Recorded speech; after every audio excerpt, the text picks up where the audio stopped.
Bonjour à tous, comme promis, voici une vidéo concernant des exercices sur les translations, symétrie, homothétie que je vous avais dit dans la précédente vidéo.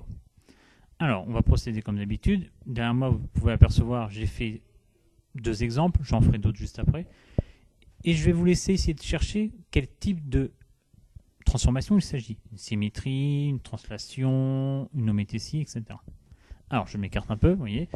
Deux cas, on a le triangle ici qui devient celui-là, le triangle que vous avez juste là, qui devient celui-ci. Alors je m'écarte bien, n'hésitez pas à mettre sur pause pour essayer de réfléchir. Bon, vous avez fait votre vie. Alors, correction. Comment faire? C'est ça la bonne question. Et bien là, c'est très simple. Je prends le premier, regardez mon triangle, j'ai fait des figures exprès. Généralement, vous aurez toujours des figures assez marquées. On voit que mon triangle est comme ceci. Et il me semble reconnaître sans trop de difficulté que le point A, il vient ici. C'est-à-dire que ces deux points sont reliés.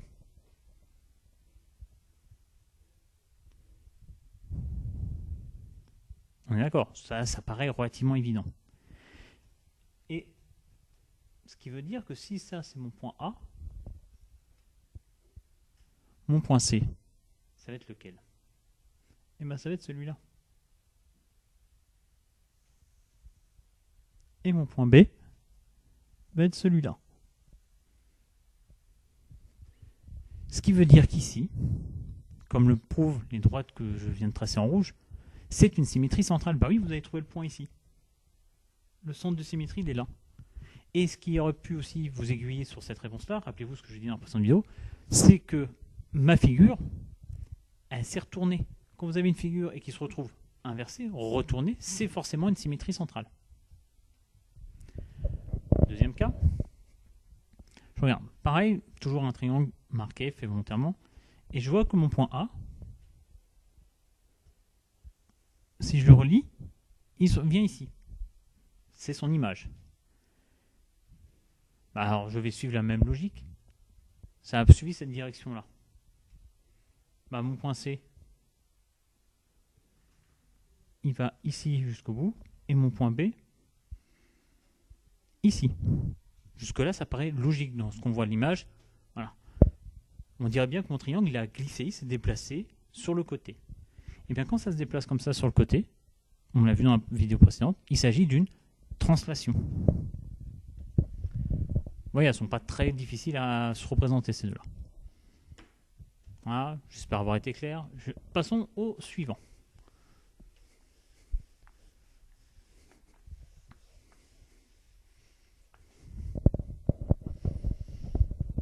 Je reste avec mon triangle. Oui, j'aime bien les triangles.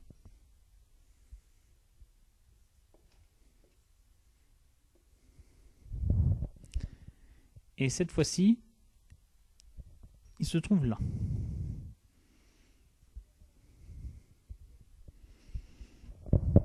Alors, à votre avis? Des moments de pause, si vous voulez prendre plus de temps de réflexion, je vous donne la réponse. Ici, on a une rotation. Comment je sais que c'est une rotation? Là, je vois bien que mon triangle, il n'est pas totalement inversé. Ça peut pas être une symétrie centrale. Il n'a pas non plus, il ne s'est pas déplacé latéralement, parce qu'il n'est ni là, ni ici.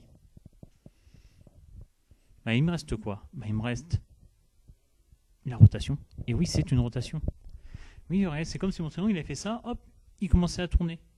Comme dans une horloge, je suis là, il est midi, tac, midi 15. Et ce qui permet encore de le prouver, c'est qu'on peut, là, facilement dessiner un arc de cercle entre tous les points. D'accord? La rotation, c'est peut-être un des plus évidents, parce que votre figure ne va pas bouger en forme, mais par contre va se retrouver en étant complètement pivoté. Il faut vraiment garder l'image de quelque chose qui a pivoté. D'accord? Alors, après, je ne pense pas qu'on vous demande de retrouver le centre. Ça me paraîtrait un peu... comment je vais dire ça? Vicieux. Mais voilà. Là, vous pensez vraiment, est-ce que ma figure, si je l'avais fait pivoter comme l'aiguille d'une horloge, est-ce que j'aurais pu obtenir ce résultat-là? Si la réponse est oui, c'est que vous avez certainement à faire une rotation. Et enfin, il me reste à voir il me reste en à avoir deux, peut-être les plus compliqués encore que. Alors, pareil, je vais prendre le temps de faire les deux. Alors, je vais avoir ici.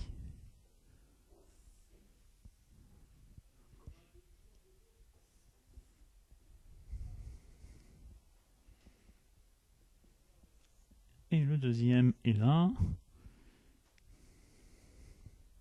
Non. Pardon.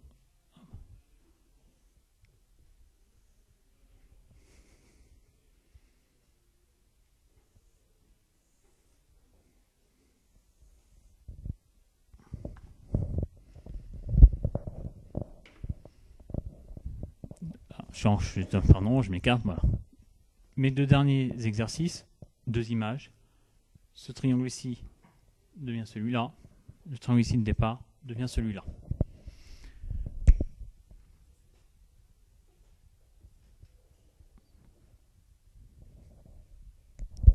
Alors, à votre avis, il s'agit de quoi?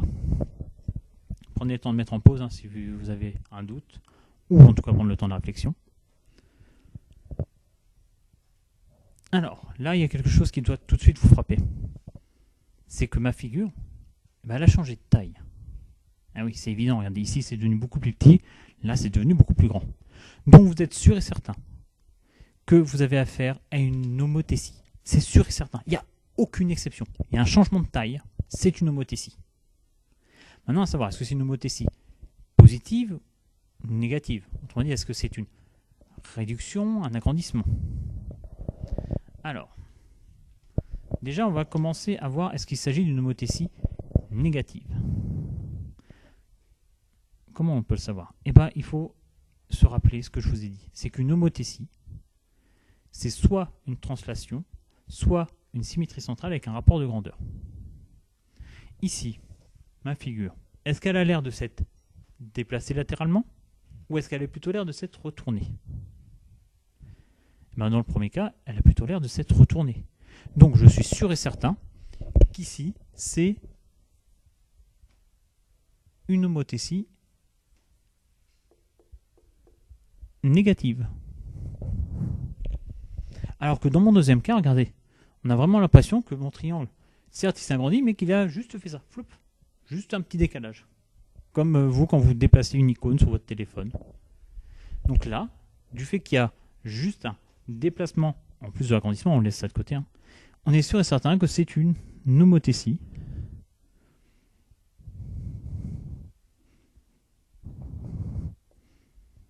positive.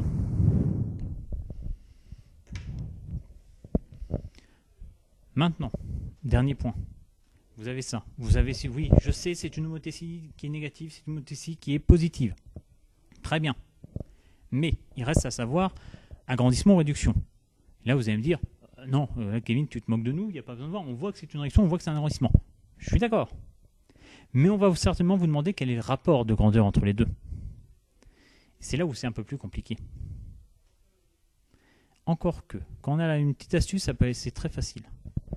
Maintenant que vous savez à quoi ça ressemble, eh ben vous faites un choix. Par exemple ici, vous prenez un côté. Exemple, je prends CB. Si dans mon homothétie, il va devenir, ce côté-là va devenir ce grand côté-là.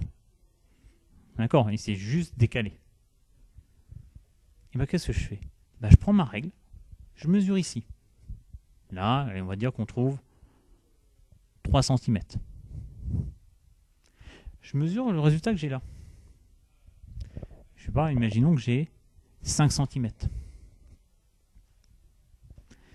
Eh bien, pour trouver le rapport d'agrandissement, ben, je fais mon résultat d'arrivée, 5, divisé par mon résultat de départ, 3. Donc 5 tiers. Donc je sais qu'ici, par exemple, c'est un agrandissement avec un rapport de 5 tiers. D'accord? Et pour la réduction, c'est exactement pareil. Je prends un côté. Ici, par exemple, je vais prendre le côté BC. Dans mon homothétie 1, 3, 4, excusez-moi, je bafouille un peu. Dans mon homothétie négative, BC, vu que c'est inversé, il va se retrouver ici. J'ai repéré le côté. Je le mesure. Là, allez, on va prendre une autre valeur. Allez, on va dire que ça fait 7 cm. Et à mon arrivée, j'ai 2 cm. D'accord? Et bien pour trouver le rapport, toujours la même chose. Je regarde si c'est. Je fais, le rapport d'arrivée, 2, divisé par la longueur de départ, 7. Donc ici, je sais que j'ai un rapport de taille de 2 septièmes. D'accord? Vous voyez, pas difficile à trouver. Mais attention, ne pas oublier quelque chose. Parce que si vous dites à la réponse, oui, ici, j'ai un rapport entre les deux de 5 tiers, on va vous dire, d'accord, pas de souci, c'est bon. Si ici vous dites que vous avez un rapport de 2 septièmes, on vous dira que c'est faux. Et là, pourquoi? Eh bien, rappelez-vous, qu'est-ce que j'ai mis en rouge? C'est une homothétie négative. Donc si elle est négative, il ne faut pas oublier le signe moins pour le rapport. Tout simplement. Pour ça qu'il faut, en tout cas pour moi je trouve que c'est mieux, de repérer d'abord s'il s'agit d'une homothétie positive ou négative. C'est positive, elle est positive, pardon. Pas de souci, je calcule mon rapport, j'ai besoin de rien penser d'autre. Si elle est négative, il faut que je pense absolument dans mon rapport à la fin à mettre un signe moins devant. Attention, ça c'est quelque chose qu'on a très vite tendance à oublier. Voilà. J'espère que ces petits exercices vous aideront en tout cas à identifier les types de transformations et à ne pas tomber dans les pièges de certaines. Et je vous dis à très bientôt pour une prochaine vidéo.